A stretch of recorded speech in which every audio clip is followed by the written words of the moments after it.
आपण दुसरी hotels, restaurant आणि इटरीज याच्याबद्दलची कंप्लायन्स ऑर्डर केली, त्याची कारवाई चालू आहे, त्याचे परिणाम होत आहेत. त्यानंतर आपण मिल्क आणि मिल्क प्रॉडक्ट्सच्या बाबतीतल्या ऑर्डर काढल्या, त्याच्याही कारवाई चालू आहे. फूड सेफ्टी अथॉरिटीनुसार जे जे काही आपल्या जवळजवळ 18 प्रकारच्या फूड कॅटेगरीज केलेल्या आहेत, त्याच्यावरती महाराष्ट्रामध्ये सर्व ठिकाणी कारवाई चालू आहे. आणि आपण जे ध्येय ठेवलेलं आहे safe food, safe drug, safe Maharashtra, याच्यामध्ये या सिरीजचा पुढचा पार्ट म्हणून आणि अत्यंत महत्त्वाचा पार्ट म्हणून आपण काल एक ऑर्डर इश्यू केलेली आहे, ज्याच्यामुळं सेफ फूड आणि सेफ महाराष्ट्र होण्यामध्ये हे पुढचं पाऊल ठरेल. आपल्याला माहिती आहे की महाराष्ट्रामध्ये जवळजवळ 1,08,000 शाळा आहेत आणि जवळजवळ 2 कोटीपेक्षा जास्त विद्यार्थी या शाळेमध्ये जातात. आणि शाळेमध्ये कोणत्या प्रकारचं अन्न द्यावं, कशा पद्धतीनं द्यावं, याचे काही नियम ठरलेले आहेत. त्याला आपण जे नियम म्हणतो ते स्कूल फूड किंवा सेफ फूडच्या बाबतीत जे आहेत आणि न्यूट्रिशनल स्टँडर्ड्स स्कूलमधले जे असतात त्या पद्धतीनं इम्प्लिमेंट करणं हे अपेक्षित आहे. तर हे जे रूल्स आहेत हे 2020 मध्ये हे रूल्स आले. त्याला आपण म्हणतो safe food balance diets and balance diet for children in school regulation 2020. हे 2020 मध्ये आले आणि 2021 पासून याचं इम्प्लिमेंटेशन सुरू झालेलं आहे. तसं असतानाही बऱ्याच बाबतीत त्याच्यामध्ये काही कन्फ्युजन आहे, क्लॅरिटी काही लोकांना नाही आहे. विशेष करून कोणत्या विभागानं कोणतं काम करायचं, याची जबाबदारी कोणत्या विभागाची आहे, मुख्याध्यापकांनी काय करायचं, पेरेंट्सनी काय करायचं, तिथल्या फूड बिझनेस ऑपरेटरनी काय करायचं, FDAनी काय करायचं, याच्याबद्दलही क्लॅरिटी बऱ्याच अंशी नाही आहे. आणि म्हणून काल आपण याच्याबद्दलची safe food for every school child in Maharashtra state wise compliance order dated 27 जुलै 2026 रोजी आपण इश्यू केलेले आहेत. आणि त्याचं इम्प्लिमेंटेशन इथून पुढे खूप मोठ्या प्रमाणावर स्ट्रिक्टली होईल. त्याचा परिणाम महाराष्ट्रामधल्या जवळजवळ प्रत्येक कुटुंबावरती आणि कुटुंबामधल्या मुलावरती होणार आहे. कारण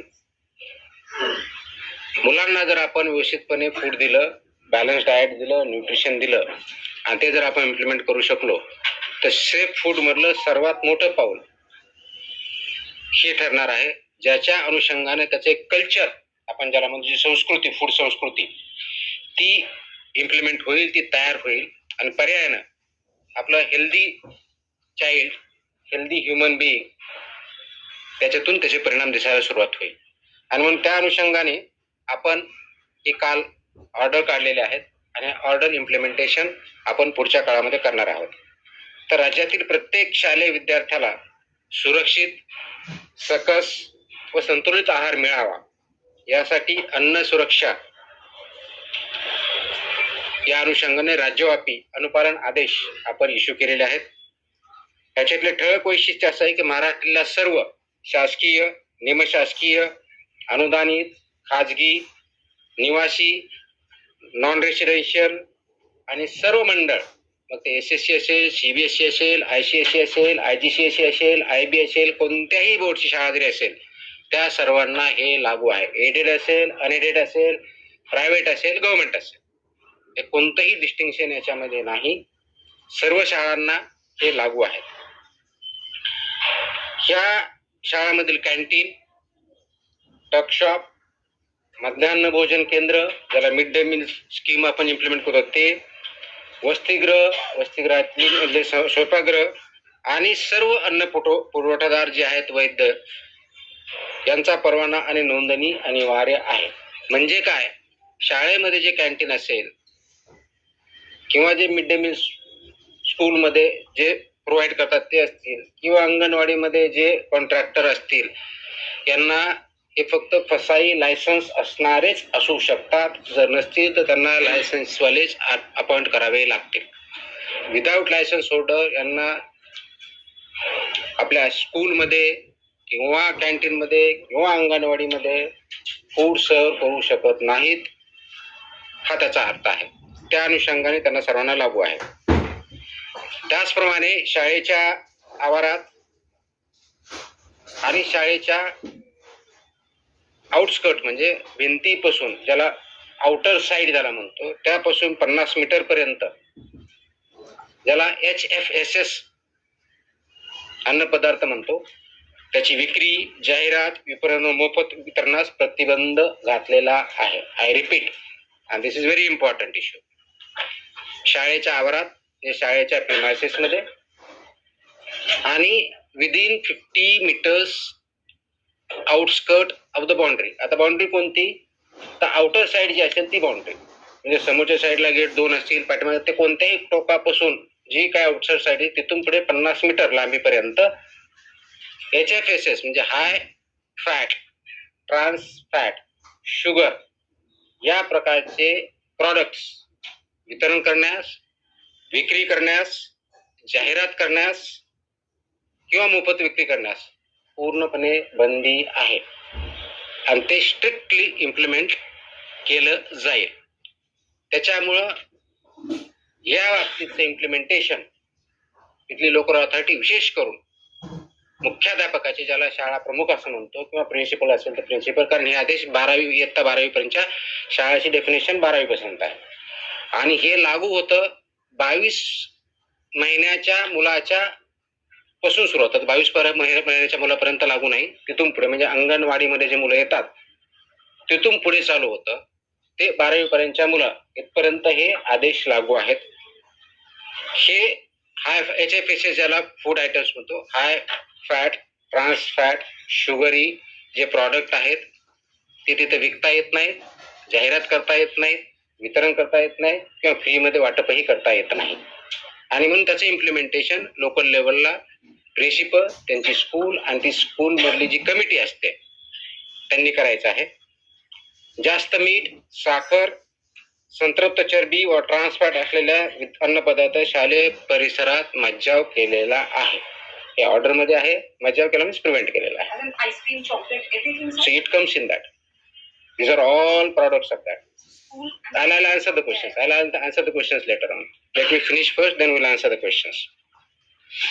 शक्यतोवर विद्यार्थ्यांना तिथं जे फूड द्यायचंय ते होलसम फूड असावं हे अपेक्षित आहे. फ्रुट्स असावेत हे अपेक्षित आहे.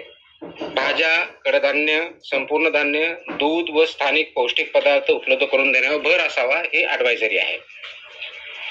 त्याचबरोबर प्रत्येक शाळेत हे पिण्यायोग्य पाणी, स्वच्छता, अन्न साठवणूक, तापमान नियंत्रण, कीड नियंत्रण आणि कचरा व्यवस्थापनाची काटेकोर अंमलबजावणी जिथं फूड सर्व्ह केलं जातं किंवा प्रिपेअर केलं जातं त्याची इम्प्लिमेंटेशन होणं अपेक्षित आहे. हे करत असताना प्रत्येक शाळेमध्ये एक फूड सेफ्टी डिस्प्ले बोर्ड असणं अपेक्षित आहे.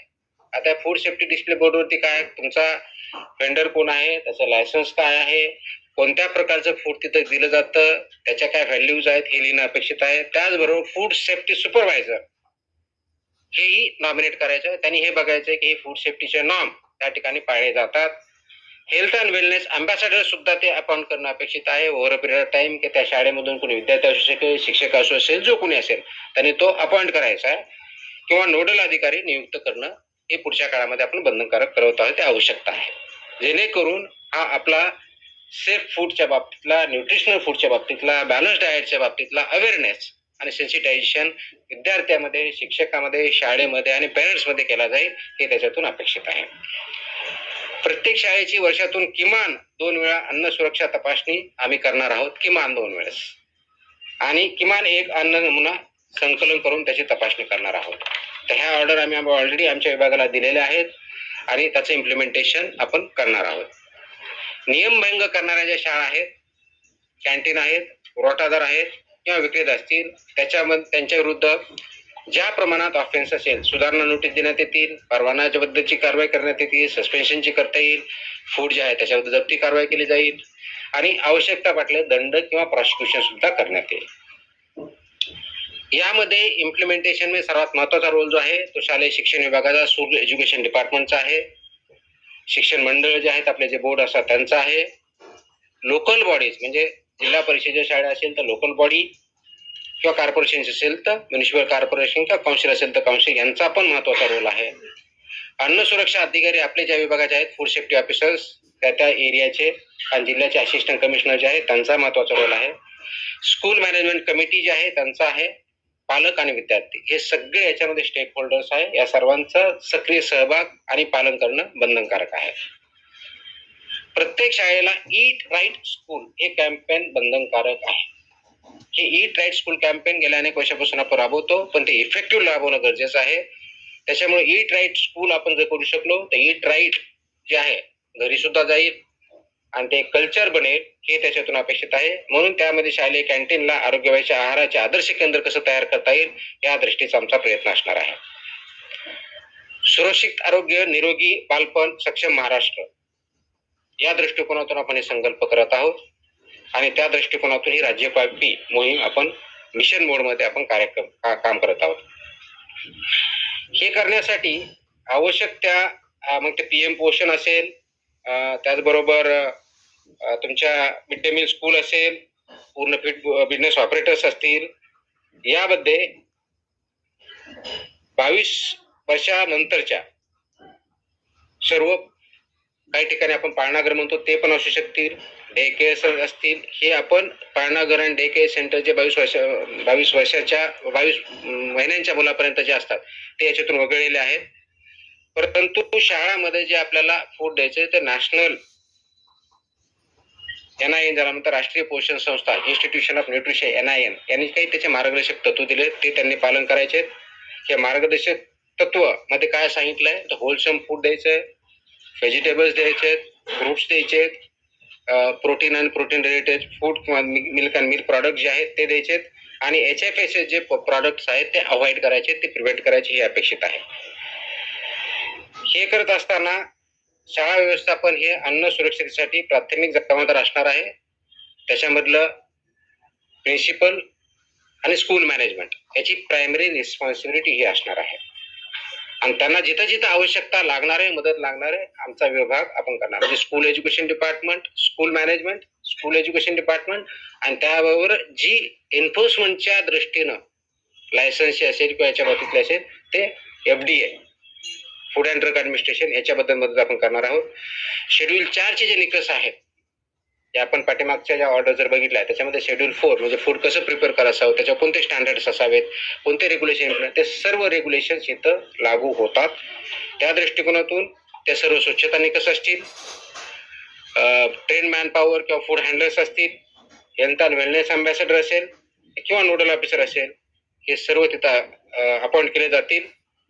त्याचबरोबर प्रवेशद्वारावर त्याच्यावरती चेतावणी दिली जाईल, त्याच्यावरती लिहिलेलं असेल की HFSS चे प्रॉडक्ट इथं विक्री करण्यास किंवा ॲडव्हर्टाईज करण्यास किंवा फ्री विकण्यास किंवा तिथं वाटप करण्यास मनाई आहे. हे त्यांच्या गेटवरतीच किंवा दरवाजावरती ठळक अक्षरामध्ये बोर्ड लिहिला जाईल, सो दॅट ही एक वॉर्निंग सर्वांना असेल. त्याचबरोबर पेरेंट्स यांना सुद्धा त्याच्यामधून अवेअरनेस तयार होईल आणि हेल्दी फूड आपल्या मुलांमध्ये जाईल हे अपेक्षित आहे.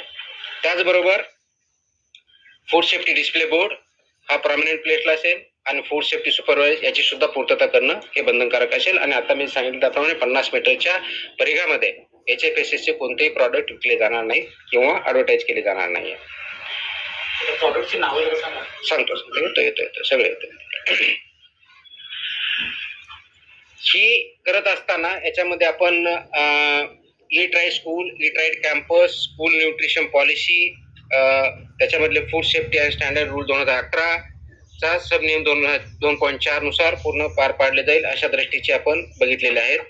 सेफ फूड स्कूल बरोबर प्रत्येक विद्या हेल्दी चाइल्ड बनेल अशा दृष्टीने आपण काम करत आहोत.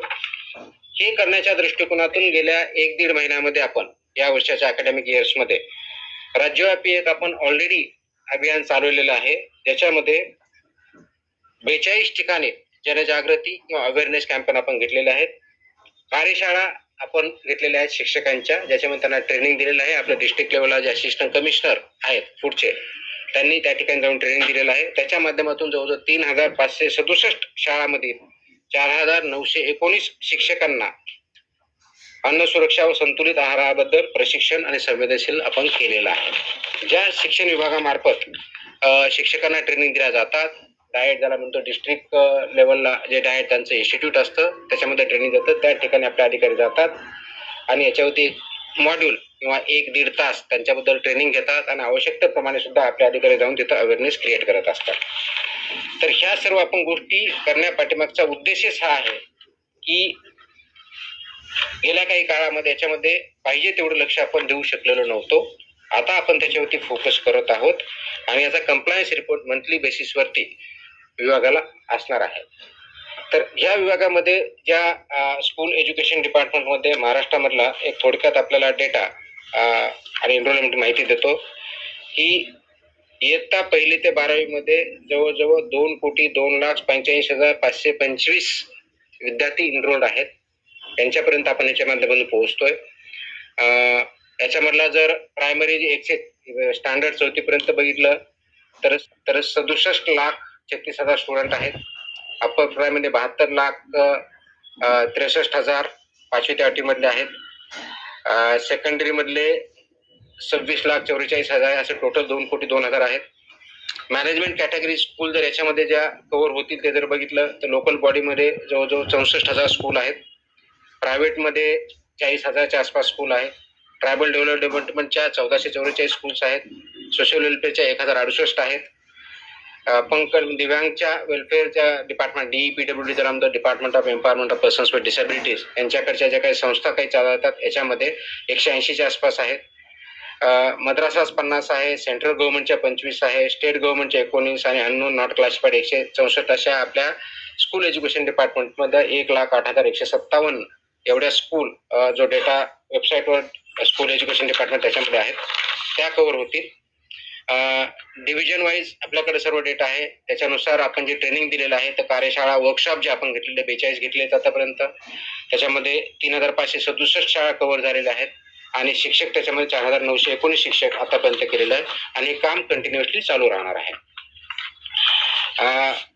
हे याच्यामधला एक सर्वात महत्वाचा जो इश्यू आहे तो आपल्याला ॲड्रेस जो करायचा आहे तर तो मॅन्डेटरी कंप्लायन्स असं सांगितलंय मी की dietary guidelines for Indians manual जे NIN ने बनवलंय त्यानुसार हे डायटरी गाईडलाईन्स इम्प्लिमेंट स्कूलमध्ये करायचे आहेत बॅलन्स डाएटसाठी.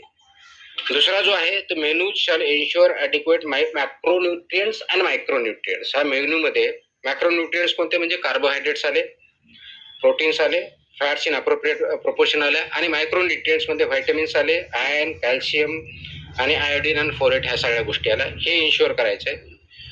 फूड प्रॉक्युअर जे होतं किंवा सर्व्हिस होतं त्याच्यामध्ये इन्श्युअर करायचं आहे की त्याच्यामध्ये डायटरीनुसार आवश्यकनुसार फायबर आहे आणि कॅलरीज आणि प्रोटीन आहेत.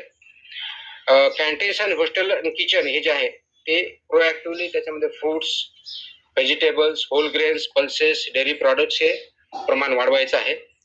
HFSS जे फूड आहे ते ॲब्सोल्युटली तिथं सर्व करायचं नाही, सोल्ड करायचं नाहीये, डिस्प्ले करायचं नाहीये किंवा फ्रीमध्ये करायचं नाहीये. याच्यामध्ये स्कूल ऑथॉरिटीची रिस्पॉन्सिबिलिटी जी आहे ती जे FBO असेल किंवा स्वतः चालवते तर रजिस्टर्ड पाहिजे, फसाई लायसन्स पाहिजे नंबर 1. नंबर 2 हे जे आपलं शेड्यूल 4 आहे रेग्युलेशन मधलं फसाई मधलं ते इम्प्लिमेंट करायचं आहे. 2011चे रेग्युलेशन पूर्णपणे इम्प्लिमेंट करायचे. त्याचबरोबर health and wellness ambassador designated officer under regulation 6(1) नुसार आपल्याला करायचं आहे आणि यानुसार सेक्शन 30 नुसार आपण जी ऑर्डर काढलेली आहे त्याच्यानुसार I am directing that every school authority shall appoint and train such nodal officer आपण मॅन्डेटरी करतोय. यानुसार आपण करत आहोत. त्याचबरोबर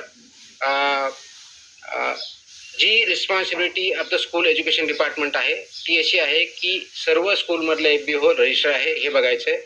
मिड डे मील असेल, प्रधानमंत्री पोषण आहार असेल, याच्यासाठी शाळा पोषण आहार असेल, ह्या ज्या योजना आहेत याच्यामध्ये जे व्हेंडर्स आहेत ते रजिस्टर करून घ्यायचे. जर नसतील तर जे रजिस्टर आहेत त्यांनाच अपॉइंट करायचं आहे.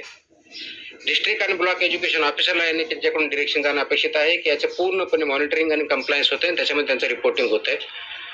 Food safety and nutritional standards implement होत आहेत त्याचं कंप्लायन्स होत आहे आणि स्कूल एज्युकेशन डिपार्टमेंटनी इन कोऑर्डिनेशन विथ FDA बरोबर याचं इम्प्लिमेंटेशन होतं आहे आणि तिथं काही टेक्निकल सपोर्ट लागत असेल किंवा एन्फोर्समेंट सपोर्ट लागत असेल तो FDA मार्फत दिला जाणार आहे. बोर्डनी काय करायचं आहे तर बोर्डनी त्यांच्या ज्या गाईडलाईन्स आहेत त्याच्यामध्ये हे स्कूल फूड रेग्युलेशन्स हे मॅन्डेटरी करायचे, over a period of time comply करायचे. Annual food safety compliance certificate हे फूड बोर्डनी करायचं आहे. त्यांच्या जे अफिलिएटेड स्कूल आहे त्यांना कंपल्सरी करायचे, जे डॉक्युमेंटेशन ठेवायचे आणि ऑन रेफरन्स फूड सेफ्टी कमिशनरला याच्यानुसार कंप्लायन्स करायचा आहे. ज्या स्कूल नॉन कम्प्लायंट आहे त्यांच्यावरती ह्या बोर्डने कारवाई करायची आहे, शोकॉड नोटीस आवश्यक तिथं द्यायच्या आहेत आणि जर ते केलं नाही तर त्यांचं अफिलिएशन काढून घेण्याची सुद्धा कारवाई बोर्ड करू शकते. या दृष्टीने त्यांनी गाईडलाईन्स काढायच्या आहेत. फूड सेफ्टी ऑफिसरची जबाबदारी काय?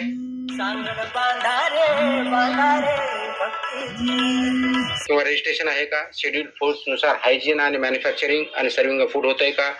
फूड सेफ्टी डिस्प्ले बोर्ड होतोय का? Appointment of health and wellness ambassador किंवा नोडल ऑफिसर केलंय का? Absence of HFSS food products आहे की नाही हे बघायचंय आणि विदिन प्रिमायसेस जे आहे रेग्युलेशन 3(5) नुसार कंप्लायन्स होतोय की नाही हे बघायचं आहे. त्याचबरोबर collecting of food samples random basis होती, त्याचं चेकिंग ते स्टँडर्ड प्रमाणे आहे का नॉन स्टँडर्ड प्रमाणे हे चेक करायचं आहे. इनिशिएटिंग लायसन्सच्या आणि रेग्युलेशनच्या प्रोसिडिंग जिथं आवश्यक आहे त्याप्रमाणे कारवाई करणं अपेक्षित आहे. इन्फोर्समेंट ऑफ 50 मीटर झोन तो इन्फोर्समेंट करण्यासाठी मदत करायची आणि त्यांनी ॲक्शन घ्यायच्यात. School food safety inspection report हा असिस्टंट कमिशनरला 6 महिन्यातून कंपल्सरी द्यायचा आहे किंवा ज्यावेळेस सांगितलं जाईल त्यावेळेस कंपल्सरी द्यायचा आहे. आणि conducting sensitisation sessions at school level, block level, district level हे त्यांनी करायचं आहे. असिस्टंट कमिशनर आणि जॉईंट कमिशनर त्या डिस्ट्रिक्टच्या झोनच्या आहेत त्यांनी हे इम्प्लिमेंटेशन होतंय जिथं कंप्लायन्स होत नाही त्याप्रमाणे इंटरव्ह्यू करणं, coordination with school education department करणं, फूड बिझनेस ऑपरेटरला गाईड करणं, या सर्व गोष्टी यांनी करायच्या आहेत. आणि सर्वात महत्त्वाचं म्हणजे ईट राईट स्कूल इनिशिएटिव्ह जो घ्यायचा आहे त्या सर्व शाळांना कंपल्सरी करतोय आणि ईट राईट इनिशिएटिव्हच्या माध्यमातून हे स्टँडर्ड्स आपल्याला तोपर्यंत पोहोचवायचे आहेत. आता आपला जो बेसिक प्रश्न येणार आहे की 50 मीटरमध्ये high fat, trans fat, sugar हे प्रॉडक्ट याच्यामध्ये बॅन आहेत. आजही बऱ्याच ठिकाणी शाळेच्या किंवा ज्याला ज्युनियर कॉलेज आपण म्हणतो जी 12वी शाळा असते तिथपर्यंत कॅन्टीनमध्ये असे प्रॉडक्ट्स भेटले जातात. They will be acted against as per आपले जे रेग्युलेशन्स आहेत त्याप्रमाणे त्यांच्यावरती कारवाई होईल. Within the premises and outside within 50 meters periphery of the boundary. Distribution करता येणार नाही, ॲडव्हर्टाईज करता येणार नाही, सेल करता येणार नाही, फ्री वाटप करता येणार not allowed. Not allowed. I mean, high fat, high sugar is not allowed. Please understand.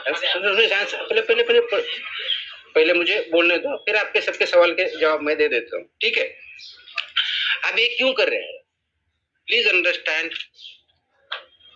हा करण्याचा उद्देश एवढाच आहे की शाळेमधल्या विद्यार्थ्यांचा ग्रोथ, फिजिकल आणि मेंटल किंवा इंटेलेक्च्युअल हा जो ग्रोथ आहे त्यांच्या रिक्वायरमेंट्स आहेत. ज्या वेळेस मुलं लहान असतात किंवा ग्रोईंग फेजमध्ये सर्वात जास्त रिक्वायरमेंट ही प्रोटीनची असते, फायबरची असते, मॅक्रोन्यूट्रिएंट्स आणि मायक्रोन्यूट्रिएंट्सची असते. हे बॅलन्स डाएट त्याच्यामध्ये जायला पाहिजे आणि ते खाल्लं तर त्यांचा ग्रोथ बोथ इंटेलेक्च्युअल आणि फिजिकल चांगल्या पद्धतीने होतो हे त्याच्यातून अपेक्षित आहे. आणि म्हणून हे 2020 मध्ये हे रेग्युलेशन आलंय. आय रिपीट 2020 चे रेग्युलेशन्स आहेत आणि त्याचं इम्प्लिमेंटेशन 2021 पासून झालेलं आहे. त्याच्यामुळे ह्या शाळांना माहित नाही, आम्हाला माहित नाही, पेरेंट्सला माहित नाहीये असं आपण म्हणणं हे धाडसाचं ठरेल. त्याचं इम्प्लिमेंटेशन आपण आता इथून पुढे आणखी स्ट्रॉंगली करणार आहोत. आतापर्यंत अवेअरनेस पण झालेला आहे, आतापर्यंतही करत आहोत, पण इथून पुढे आणखी जास्त सिव्हिअरली होईल आणि याचा परिणाम आपल्या विद्यार्थ्यावरती अपकमिंग जनरेशनवरती खूप पॉझिटिव्हली होणार आहे. कारण बऱ्याच अंशी आपण बघतो की तिथं सो कॉल्ड एनर्जी ड्रिंक्स, कारण एनर्जी ड्रिंक्सची कॅटेगरीज नाहीये, फूडमध्ये कॅटेगरीज नाहीये. So called caffeinated, non caffeinated drinks available होतात, which is not allowed. These are either high fat आहेत, ट्रान्स फॅट आहेत, शुगरी आहेत, त्याच्यामध्ये प्रपोर्शन लिहिलेलं आहे, पण त्याच्यावरती लिहिलेलं असतं, वॉर्निंग पण असतं. बरेच प्रॉडक्ट तिथं वॉर्निंग असतात की not advise not for use by children below the age of 18, पण ते तिथं अवेलेबल असतं. माझी 3 सूचना वजा विनंती आहे त्याच्यामध्ये. Number 1, principles of the school and school management त्यांनी याचा खूप सिरियसली कॉग्निझन्स घ्यायचा आहे. आपल्या शाळेमध्ये, शाळेच्या प्रिमायसेसमध्ये किंवा विदिन 50 मीटर पेरिफेरीमध्ये ज्या गोष्टी अनुज्ञेय नाहीयेत खाण्याच्या फूड बाबतीतच्या त्या 100% प्रिव्हेंट करणं ही आपली जबाबदारी आहे. त्या दृष्टीनं शाळेच्या मॅनेजमेंटनी आणि प्रिन्सिपलनी इनिशिएटिव्ह घ्यावं, कारवाई करावी. नंबर 1. नंबर 2, पेरेंट्सना माझी सूचना आणि विनंती आहे की आपल्या पाल्यांना, आपल्या मुलांना अशा प्रकारचे पदार्थ खाण्यापासून प्रिव्हेंट करा, जेणेकरून त्यांच्या हेल्थवरती पॉझिटिव्ह इम्पॅक्ट होईल. तिसरी विनंती माझी विद्यार्थ्यांना आहे. जरी लहान असतील तर त्यांना काही समजत नसेल, मी सांगितलं तर पेरेंटनी आणि टीचरनी आणि स्कूलने त्यांना समजून सांगायचंय हे खाणं त्या विद्याच्या दृष्टीनं योग्य नाही. आणि म्हणून ते ज्या गाईडलाईन्स आलेल्या आहेत आणि नॅशनल इन्स्टिट्यूट फॉर न्यूट्रिशन यांनी त्याच्या गाईडलाईन्स व्यवस्थित डिझाईन केलेल्या आहेत, न्यूट्रिशनच्या अँगलने केलेल्या आहेत. म्हणून त्यांनी हे करायचं आहे की विद्यार्थ्यांनी ह्याच्यापासून परावृत्त व्हायचंय आणि बॅलन्स डाएट आपल्या विद्यार्थ्यांना द्यायचंय, मुलांना द्यायचंय. आणि हे कल्चर आपल्याला विद्यार्थ्याच्या मार्फत समाजामध्ये आणायचंय, जेणेकरून आपल्या विद्यार्थ्यांची सोशल, फिजिकल, सायकोलॉजिकल आणि इंटलेक्च्युअल ग्रोथ ही चांगल्या पद्धतीनं होईल. ह्या गाईडलाईन काढण्यापाठीमागचा नॅशनल इन्स्टिट्यूट ऑफ न्यूट्रिशन यांच्या मार्फत, त्याचबरोबर आपल्या फसाईनी ज्या 2020च्या रेग्युलेशन्स तयार केले हे खूप विचारपूर्वक केलेले आहे. त्याच्यामध्ये कमिटी आहे, सायंटिफिक बेस आधारे केलेले आहे. त्याचं इम्प्लिमेंटेशन आपला शिबिर यासाठी करायचं आहे, खूप स्ट्रिक्टली यासाठी करायचं आहे की त्याच्या माध्यमातून पुढची जनरेशन घडणार आहे, त्या हॅबिट्स इन्कल्केट होणार आहे, ते संस्कृती आपल्याला आणायची आहे आणि ही संस्कृती आपल्या कुटुंबापर्यंत न्यायची आहे. आणि म्हणून मी आता जसं म्हणलं की दर 2 कोटीपेक्षा जास्त विद्यार्थी या शाळेमध्ये जात असतील, जवळजवळ 1 लाख प्लस शाळेमधून, तर महाराष्ट्रामध्ये फूड कल्चर चेंज करायला जास्त वेळ लागणार नाही आणि त्याच्यामध्ये आपल्या सर्वांचा सहभाग अपेक्षित आहे. हा अवेअरनेस क्रिएट करणं आणि ह्या गाईडलाईन्स रेग्युलेशन इम्प्लिमेंट करणं ही आपल्या सर्वांची सामूहिक जबाबदारी आहे. विशेष करून school education department, school management, parents आणि FDA या सर्वांनी मिळून जर ठरवलं तर जास्त वेळ लागणार नाही. FDAच्या मार्फत आम्ही डेफिनेटली चालू केलेलं आहे. स्कूल एज्युकेशन डिपार्टमेंट आम्ही ऑर्डर काढताना स्कूल कमिशनरला आम्ही डायरेक्ट केलेलं आहे इम्प्लिमेंट करा म्हणून, डिस्ट्रिक्ट ऑथॉरिटीला आम्ही डायरेक्ट केलेलं आहे आणि कन्सर्न डिपार्टमेंटला आम्ही रिक्वेस्ट केलेली आहे, secretary of the concern department, त्याच्यामध्ये आम्ही कॉपी केलेल्या आहेत, ऑर्डरमध्येच आहेत. त्याच्यामध्ये सेक्रेटरी जे आहे स्कूल एज्युकेशन डिपार्टमेंट असेल, सोशल वेलफेअर डिपार्टमेंट असेल, ट्रायबल डेव्हलपमेंट डिपार्टमेंट असेल किंवा इतर डिपार्टमेंट जे कन्सर्न आहे ज्यांच्या स्कूलचा संबंध आहे, त्यांना सर्वांना आम्ही रिक्वेस्ट केली अशा इन्स्ट्रक्शन आपल्या स्तरावरून पर्यंत द्या, जेणेकरून त्याचं इम्प्लिमेंटेशन होणं सोपं होईल आणि याचे इन्स्पेक्शन पुढच्या काही दिवसामध्ये चालू होतील. आणि त्यावेळेस असं व्हायला नको की आम्हाला माहीत नाहीये, ह्या ऑर्डर त्यांच्यापर्यंत पोहोचलेल्या आहेत. जिथं ज्यांना आपल्याला ट्रेनिंगची आवश्यकता वाटते त्या लेवलला डिस्ट्रिक्ट लेवलच्या ऑफिसरनी, डिस्ट्रिक्ट एज्युकेशन ऑफिसरनी, त्या शाळांची किंवा तालुका लेवलला आवश्यक त्या ठिकाणी ब्लॉक एज्युकेशन ऑफिसरनी आमच्या ऑफिसर बरोबरच्या मदतीनं असे वर्कशॉप घ्यावेत. त्याच्यामध्ये आम्ही गायडन्स करू. इम्प्लिमेंटेशन करण्याची जबाबदारी स्कूल मॅनेजमेंटची आहे आणि स्कूल एज्युकेशन डिपार्टमेंटची आहे. एन्फोर्समेंट करण्याची जबाबदारी आमची आहे, ते आम्ही पार पाडू. आणि कंप्लायन्स किंवा ओबिडियन्स जे करायचे ते पेरेंट्सला आणि विद्यार्थ्यांना आणि शिक्षकांना करायचे, त्यांनी ते करावे. अशा दृष्टीचे हे काम आहे, मोठं काम आहे, पण सर्वात मोठी अपॉर्च्युनिटी पण आहे, ज्याच्या माध्यमातून आपले जे पुढे चालून NCD ज्याला म्हणतो, non communicable disease, weight gain करणं, वेगवेगळ्या प्रकारच्या आजाराला बळी पडणं, ते याच्यातून आपण अवॉइड करू शकतो आणि पुढच्या जनरेशनला लाईफ चांगल्या पद्धतीने देऊ शकतो. त्या दृष्टीने आपल्याला काम करायचं आहे. Yes please.